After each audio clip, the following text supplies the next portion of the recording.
So you want to know how to create a program? Well, in today's show, we're going to talk about how we take the testing results that we do in testing week at Unity Gym and in the UMS online coaching program, and how we use that data to create a customized program for every individual. Make sure you stick around because there's going to be a lot of really cool stuff coming out of this session. All that and more coming up. Hi everyone, in case we haven't met, my name's Rad Burmeister. I'm one of the co-founders of Unity Gym and co-creators of the UMS, the Unified Movement System, where we turn driven people into superhumans. The way we get such astonishing results with our members is that we've created a program that has a balance between strength and flexibility. If you want to know how we do that, grab one of the free downloads, the Flexibility Blueprint, the Strength Blueprint, or the Nutrition Blueprint. There's a link in the description of this video for all of them, and get started on your journey to superhuman. As always, I'm joined by Phil White, our resident physiotherapist, and just good buddy. How are you, Phil? Very well. I like that you've got a fresh cut in here. There was look at this. A haircut emergency. It was at 10:45 rush off to get this fresh cut, so I hope everyone's really appreciating that. I know the podcast listeners can't quite experience it, but it is looking fresh. Well, so. I'll tell you and the viewers why I got such a fresh haircut. It's because, drum roll please, this afternoon I am reinitiating our weekly workout videos for YouTube, and we've got some crackers coming. I'm going to be filming 3 middle splits workout videos that are all about end range strength. This is going to be cutting edge stuff if you're not part of our mobility masterclass and you've never seen this stuff before, so it's going to be pretty cool. So I have to look good. Love it. Have to look good for the videos. Yeah, I mean, it is all your videos that are going viral at the moment. It is. It's all the ones that have me commenting, so commentating. So today, do you even know what we're talking about today? Absolutely. I've been all over this. You've been? Okay, awesome. Yeah. So yesterday we spoke about testing at Unity Gym and in the UMS online coaching program. Every 6 weeks we do a testing week. And that testing week tells us a whole bunch of data about imbalances in the body, where there's structural imbalances. Then we use that data to create a customized program. But what I want to talk about today is basically how you put together a basic program. So what do we do when we know that somebody is weaker on the left side than the right side with dumbbell chest pressing? How do we use that information? What do we do? So the first thing we do is, once we find out that somebody has a unilateral imbalance, we always treat a unilateral imbalance, meaning an imbalance from left side to right side or vice versa, as a priority. So when somebody has a real strength discrepancy from one side to the other, or flexibility discrepancy, we look to correct that first, and then we move on to imbalances from agonists and antagonists, meaning opposing muscle groups. So all that aside, we're going to talk today about basically how we put together a really good program that gets amazing results and keeps people moving well, because it seems second nature to us, but when we talk about this stuff to a lot of people still don't understand this and they don't get it. And I guess one of the first things that I'll talk about is the idea of having enough rest period between training the same muscle groups.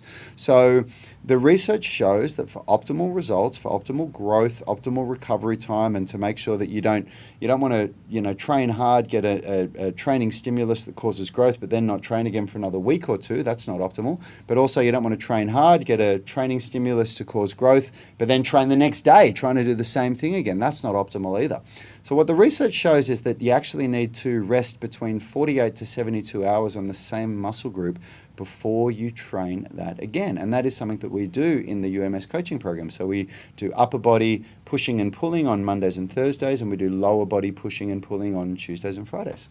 Yeah, anything you want to add to that? I think when we're talking about optimal, that's kind of optimal for performance, but it's also optimal for avoiding injury. And if you've heard all of our talking before, it's all been, pretty much that for 90% of the injuries that you occur, they come from load management issues. So this is really getting to that heart of that load management issues, and really coming up with a smart program is going to be one of the best ways to injury-proof you going forward into your training. And I think that's a really important thing to drive home. I know Phil loves driving this home, but I want to take this opportunity.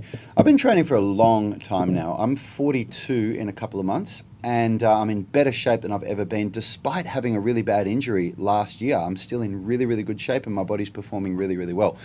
And the reason why that is because I didn't train this way when I was in my 20s. In my 20s, it was all just about training as hard as I could and trying to, get to that next goal as quick as I could. And I didn't understand how to balance the body. And when I started to learn about it, once I became a professional trainer and I started to go to workshops and seminars and work with, world-class coaches, I started to realize that I actually knew almost nothing about creating a balanced program. And it should be a real priority for anyone that isn't a professional athlete, that doesn't have a goal to win a gold medal or something that is there's so much riding on it that if they get it, they can set themselves up in a way that is not important to me. But if that's you, then fair enough. But let's take that example aside. Anybody else, you should be designing your program with longevity in mind. It shouldn't just be about what can you achieve in a short period of time, because our gym is filled with people that have come to us because they say, look, I'm just so sick and tired of feeling sore and injured all the time, and I want to do something that's going to make me feel better. Yeah, and that can be, I think one of the enemies of people training well and kind of and of physio is human nature.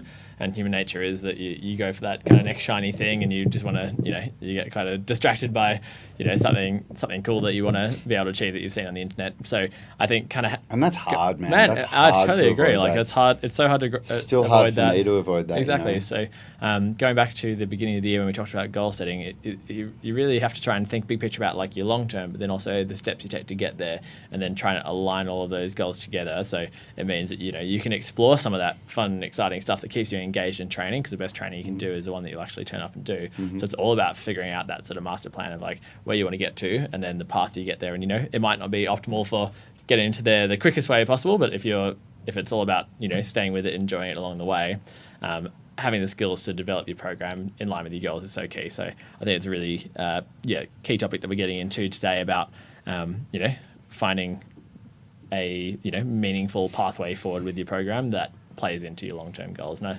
I just really recommend people, if you haven't gone back and listened to Yanni talk goals for 9 days, that you give it a go. Yeah, for sure. And then, this is going down a little bit of a sidetrack here, but I just want to touch on that as well. We're fighting a war at the moment for mental space. When these devices that we've all got now, everyone's got a smartphone, and and I'm as guilty as anybody of it. My thing is, though, I'm trying to be quite disciplined that I consume content and use my time on social media in a way that it propels my business forward and my training forward, rather than just meaningless stuff. But if you just sit on a bus or a train, at least in Sydney, and look up from your phone and just look around, everyone is on their phone, right? So we're fighting this battle where we're trying to categorize the shit that goes in our head into stuff that's useful and stuff that's useless.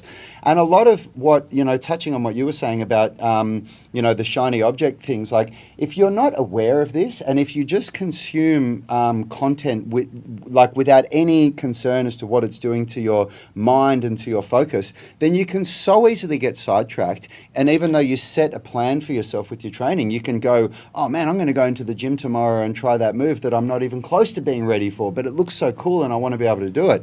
And it's really important that, when you come up with a program, that you do your very best to just stick to that program, regardless of what new thing pops up in your next mesocycle, in our case being 6 weeks, that would make you think, oh, but I want to try this. Because you wrote that mesocycle, you wrote that plan knowing where you were and knowing where you want it to be. And we all get sidetracked halfway through it. Totally. It's hard, and we recognize that. And so, today we'll get into the meat and potatoes of the actual how to get this program happening. So hopefully after yesterday you get a bit of an idea of why we do the structural balance testing, and with all the stuff we've been putting out about the process of how to do it, hopefully that's pretty clear now. So what do you do with that information, Rad? So, well, the what I want to talk about before I talk about what you do with that information, because that's very specific to the UMS, what I want to talk about is the most basic level of how to put a program together that makes you more balanced and not less balanced as you get stronger.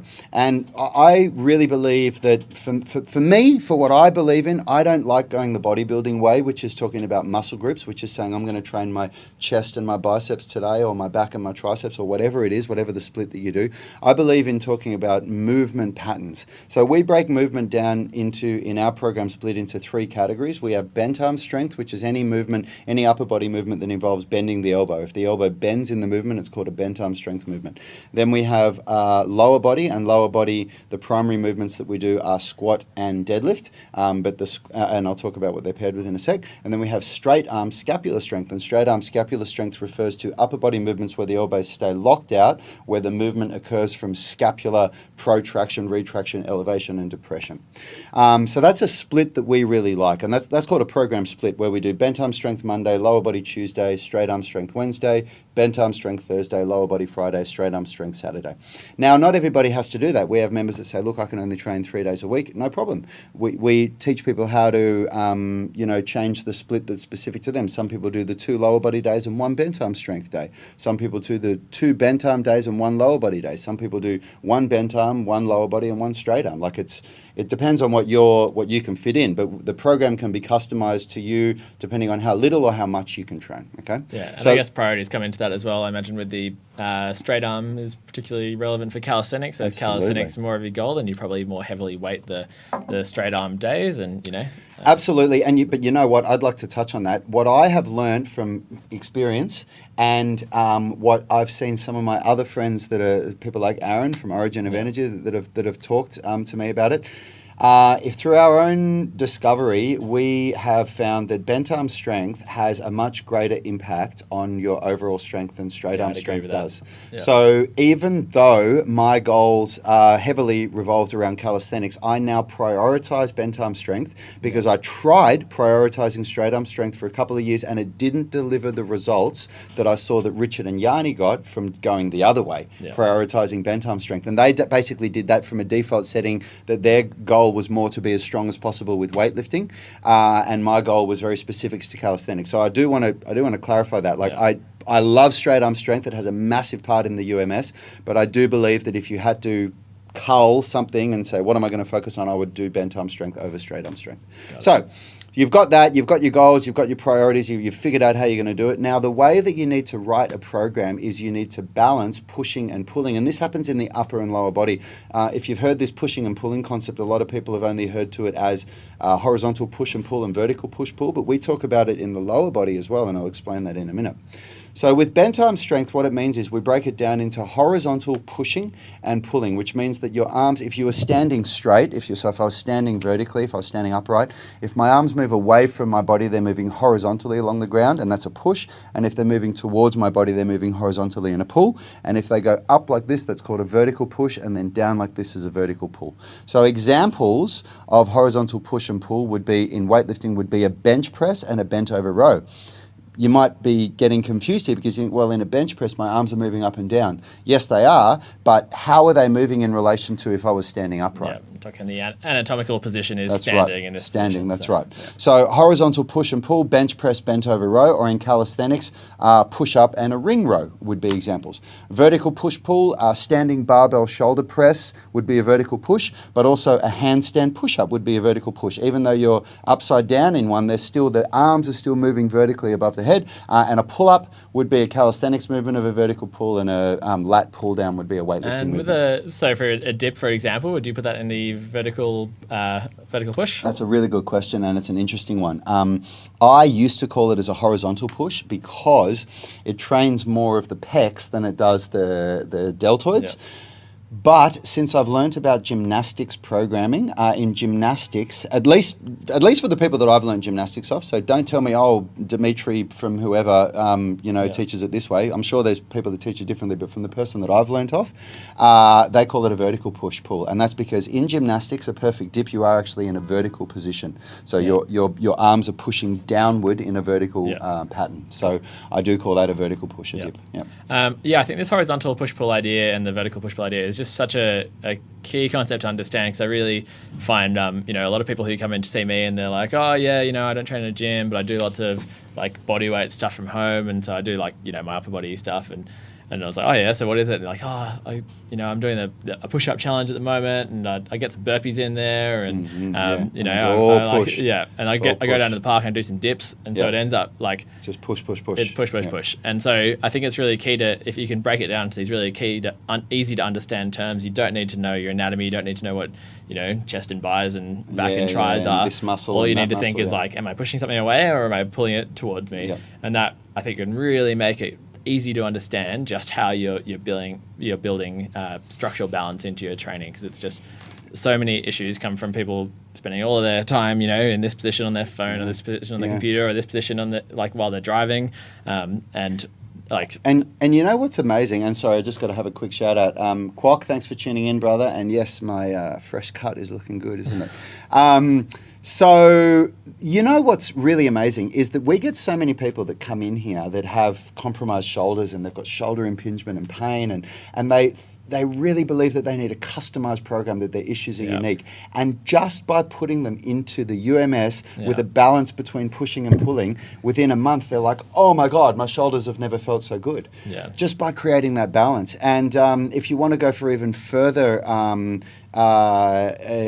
proof of this, you can look at somebody that does a really different style of training than us, Sebastian Orup, who's an Australian strength coach. We talk about him all the time on this show because he's got so much skin in the game. He's one of the strongest people in the world. He trains some of the strongest people in the world, or he actually trains the strongest man in the world, Thor Bjornsson. And when you ask him what is his secret to his upper body strength, he says, I do a 1-to-1 ratio of push and pull. Yeah. That's it. When he gives you a one-sentence answer, that's what he says. He says, I do horizontal pulling as much as I do horizontal pushing. And I know we're trying to stay away from physio kind of stuff in this show and keep it more strength and flexibility, but I just say that I think that's a really key thing that, people want these specialized programs, and physios I've often given, like, if you've got sort of shoulder pain and maybe it's a rotator cuff dysfunction, then they're like, oh, well, here's a, rotator cuff strengthening exercises. But that totally ignores, like, how the shoulder functions, which it no matter how strong your rotator cuff is, if your shoulders are bent forward and you're not able to rotate your scapulars to lift your arms up over your head, and you're closing down the space and causing your rotator cuff to get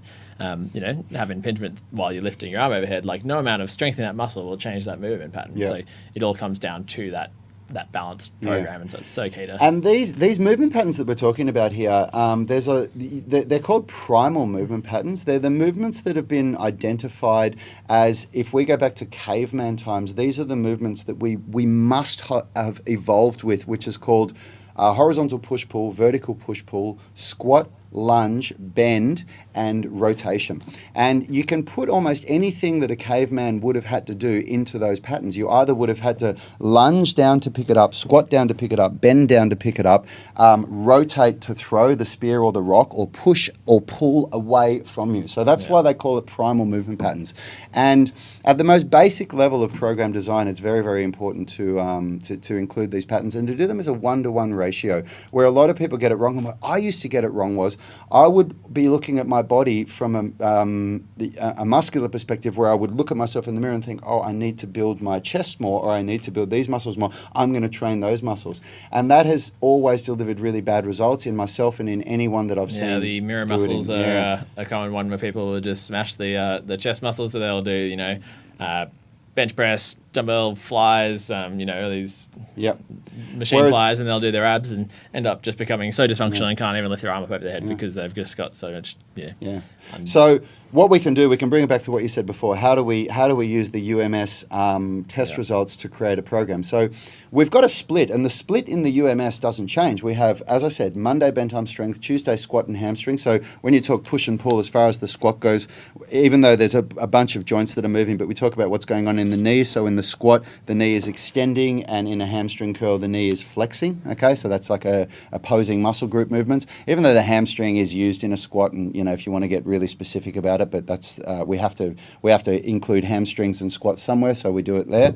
Then we've got your straight arm scapular strength, and even in the straight arm scapular strength, we do push and pull. So we do planche movements that involve protraction of the scapula and flexion of the shoulder, and we pair it with lever movements that involve depression and retraction of the scapula and extension of the shoulder. So that's a push-pull.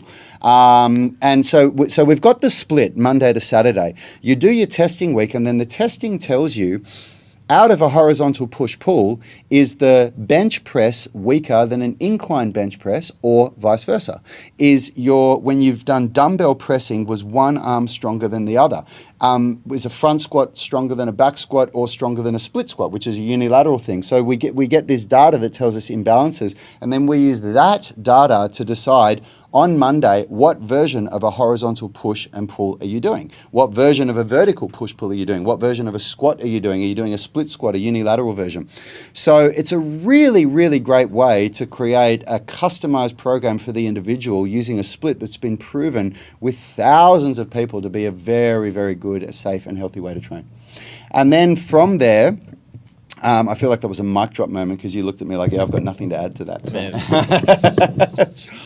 And then the other thing to talk about there is some people ask us, well, where does calisthenics fit into this? So calisthenics fits in a couple of ways. Number one, it has to fit in your goals. If your goals are calisthenics, then you think about how do you want to train it. So not everybody's goals are calisthenics because it is a challenging journey to go down. For me, calisthenics fits into once a body becomes structurally balanced. So when we do this testing week and we realize that there's nothing that's really out of whack, then we go, okay, let's start pursuing some of these body weight movements that are much more demanding, that have a higher risk of injury, because we now know that the structural imbalances have been taken care of. Anything you want to add to that? No, Phil? mate, you're just kicking goals all over the place. So this is really cool, because if Phil and I have been friends for 7 or 8 years now, and if you went back 6 years ago, I would have these conversations with Phil, and Phil would kind of politely go, yeah, the research actually shows that, if you do it this way, and I would think, damn it, I thought I had this perfect program, and here's somebody that's got this university education that's telling me, well, the research actually shows this. And we've used those conversations so many times. Phil would come in, train with us and go, like the last one that I remember was when we used to do static stretching in the warm-up. And Phil came up and with a real smile on his face, he said, man, I'm starting to struggle to figure out a better way to train general population than the UMS. The only thing that you might want to consider is that static stretching has been shown to increase risk of injury and weaken you for the workout to come because of blah, blah, blah, blah, blah. And Yanni and me went, damn it, we actually knew that, but we've still got static stretching in the warm-up. So we went back, we completely rejigged the warm-up, and now the warm-up has no static stretching in it. It's all mobility exercises and, body positioning to switch on and strengthen the body. And while you're strengthening your upper body, push-pull, then you'll be stretching your the lower body in a static way. So you're still getting the benefits of stretching, but just trying to optimize it for like performance injury and injury management. And so, it's been, I was thinking about over the last 8 years of doing my study in a sports science degree and in physiotherapy, and like reflecting on how much time we actually spent learning program design and coaching exercise movement. And I think like it's really bugger all, which is just we learn a lot of the science around things and how to research this sort of stuff, but it's just been amazing to have 7 years of learning from these guys and learning from the Australian strength coaches I talked about, and that's where so much of the knowledge has come from. So it's an awesome two-way street, and I think nice. And that's for many, many reasons. This is why I love Phil as a physiotherapist, because when people go and see him, he gives them advice coming from a perspective of he understands how to bench press, how to squat, how to deadlift. We don't get people to go to him and they come back and say, I can't move except for, blinking my eyelids for 2 weeks until I learn how to control the motor units in my eye a bit better. That's a joke, of course, but it's a pun at the fact that some exercises that physios get people to do are just ridiculous.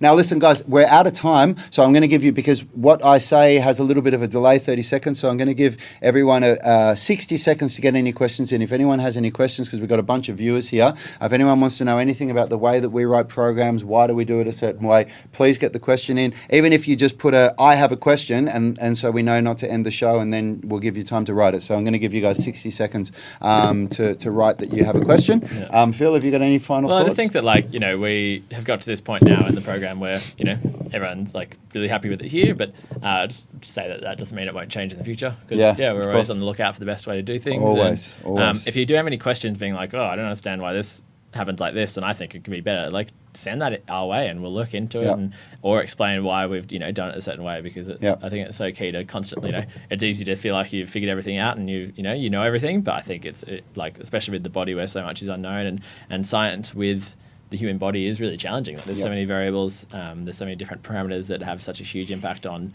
the research that comes out. So just to say that we're really happy with it where it is now doesn't mean that it won't change. It won't still develop in the future. Yeah. And my final thought is anyone in this group, the reason why we post these videos to the UMS Movement Mastermind and not to the UMS Online Coaching Group, which is where we provide our highest level of coaching because it's people that are subscribed to the program, is that we want to help everyone in this group. And what I want you all to understand is that if you're overwhelmed with your training, if you've got 3 or 4 of our programs and you don't know where to start, or if you've subscribed to the UMS Online Coaching Program and you've got access to all of our programs and you're just completely overwhelmed with it, post something, post a question, because this group is there for us to coach you guys. And, look at the time that we put in here. If somebody posts a good question and says, I'm lost with this, you're going to get a show of me and Phil literally talking you through, coaching you through how to solve your problem. So, we've got almost 1,000 members in this group now. I'm sure that some of you have got some questions, so please put them in there and we'll answer them. I can see Quok's got a question here. So Quok's saying, when you do upper body strength, what lower body stretches do you team it up with? That depends on the goals, brother. So in the UMS program, great question, by the way, but in the UMS program at the gym, we work on, the main gymnastics movements. So we work on pike, front splits, pancake and middle splits, but we also, to a lesser degree, work on internal and external hip rotation. The more and more I train, the more I'm actually moving away from internal hip rotation. I'm starting to really question how important it really is, and how much can you really improve it? And even if you did improve it, why would you? What's it going to do for you? But external hip rotation, I still think does still have a place in my training at least. So that's how we do it, man. And I have programs that I write for myself, and I work with somebody that knows more about flexibility for me, so that I can learn things and pass it on to you guys. And it's all just around the goals. So that's how it works. And then from there, as an individual, people will double down on something that they want to work on. So sometimes people, like in the gym, we work on once a week we do pancake, once a week we do front splits, and once a week we do middle splits. And then we teach people to do mobility every day, every other day, to maintain the gains that they've worked on. And then for the upper body, once a week we work on thoracic extension and opening up the pec minor so that we open up the shoulders. And then the other day of the week we do full anterior chain stretching. So we're stretching the arms above the head and letting our legs hang back from the rings, things like that, and also shoulder dislocates and things like that. I hope that answers your question, brother. Anything else you want to add, Phil? No. That's it. Tune in tomorrow. Tomorrow we're going to keep going down this topic of talking about how to put together a program, how to use the testing results that those of you that are in the UMS online coaching program and Unity Gym are doing this week. Any questions that you have, I'll do a post at the top of the page. I'll pin it as an announcement. Put your questions in there and we will answer them tomorrow for you. Yeah, and don't forget to hit the like button, just because it's a different like button now. That's right. Yeah. Really. And check it out on YouTube if you want to. Check out the videos that are going to be coming your way.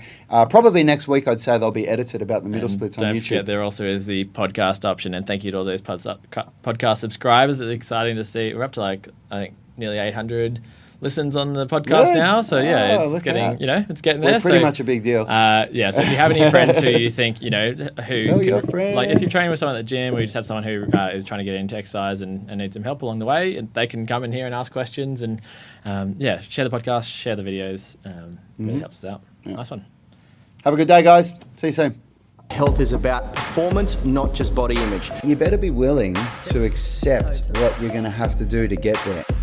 We'll start focusing on movement goals, strength goals, flexibility goals. When you nail that skill, it's there forever. The body image goal doesn't get you that far. It's the consistency and frequency that's going to get you there. It's not the intensity. There's no shortcuts to mastery and movement. Destination doesn't change overnight, but your direction will. The gym is not the place to beat up the body that you hate. It's the place to build the body that you love. We are the gym that teaches people how to move instead of just exercise, because we believe that health is about performance, not just body image.